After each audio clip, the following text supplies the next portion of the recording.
this is the vending machine, and I wanted to say hello to Austin or Rachel, whichever one of you is watching this, and these three buttons control how much money I put in. Actually, just kidding.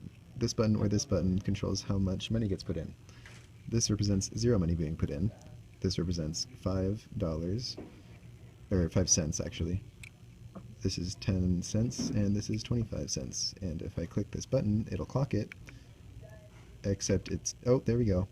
And so that is representing 25, this is 50, this is 75, and this is 100, except for this light. This light right here is just saying that we have 100 and that it's ready to vend.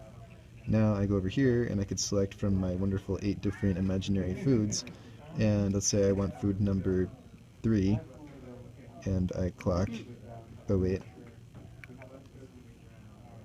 and I got food number 3, I suppose. Oh, And that is my wonderful vending machine.